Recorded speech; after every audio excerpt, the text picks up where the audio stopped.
नमस्कार, श्री स्वामी समर्थ। स्वागत आहे तुमचं आईच्या राज्यात या यूट्यूब चॅनलवर। आज आपण छान अशी मसूरची आमटी करणार आहे।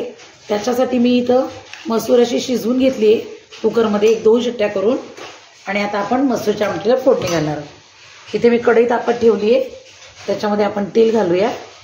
आपलं तेल आता चांगलं तापलंय। आता आपण याच्यामध्ये मोहरी टाकून घेऊया, जिरं टाकूया, बारीक चिरलेलं लसूण आहे, लसूण घालूया। तुम्ही इथे आलं लसूणची पेस्ट वापरली तरी चालेल। बारीक चिरलेला कांदा आणि टोमॅटो, कांदा घालूया आधी, बारीक चिरलेला टोमॅटो,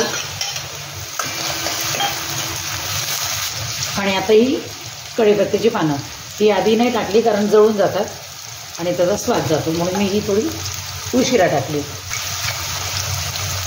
हिंग टाकायचं आमटीला छान चव येण्यासाठी। छान असं परतून घ्यायचं।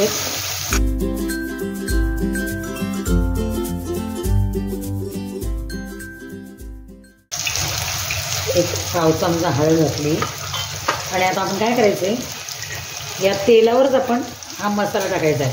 हा घरचा मसाला आहे, तिखट हे तुम्ही तुमच्या अंदाजाने घेऊ शकता, आणि थोडीशी काश्मीरी लाल मिरची पावडर, आणि एक छोटा चमचा धणेपूड। आणि आता आपण छान मसाले हे सगळे परतून घेऊया।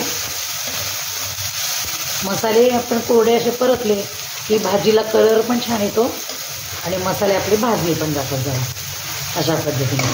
आणि आता आपण ही शिजलेली जी मसूर आहे ती आपण याच्यामध्ये टाकून द्यायची। आता याच्यामध्ये मी पाणी घालून मग हे सगळं टाकते, कारण आपण जास्त टाकलं तर गाळ होईल।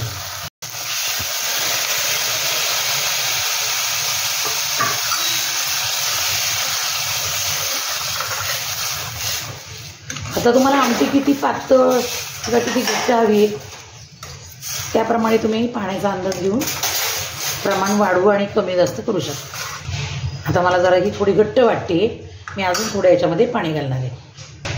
कुकरचं भांडं धुवून घालते म्हणजे वेस्ट जाणार नाही, इथपर्यंत आमटी ठीक आहे।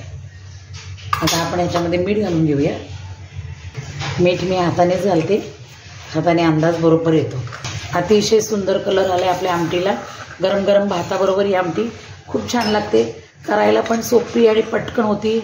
दुपारच्या जेवणात, रात्रीच्या जेवणात कधी पण तुम्ही कंटाळा आला तर भात आणि आमटी करू शकता। तिथे आता आपली आमटी छान अशी उकळली, बघू शकता तुम्ही, अगदी 5 ते 6 लोकांना पुरेल एवढी छान अशी आमटी झालेली आहे। हे बघा, कलर पण आपल्या आमटीला छान आला आहे। गरम गरम भाताबरोबर ही आमटी अतिशय छान लागते। आणि जर तुम्हाला व्हिडिओ आवडला असेल किंवा रेसिपी आवडत असतील तर कुठल्याही क्षणी जरी आवडली तर व्हिडिओला एक लाईक करायला विसरू नका। चॅनलवर नवीन असाल तर चॅनल सबस्क्राईब करून बेल आयकॉन बटन दाबायला विसरू नका। आणि आता आपण वरनं छान हिरवीगार अशी कोथिंबीर टाकूया चिरलेली, आणि मी गॅस बंद करते। आपली आमटी तयार झाली आहे। पुन्हा भेटूया अशाच एका सुंदर रेसिपीसोबत।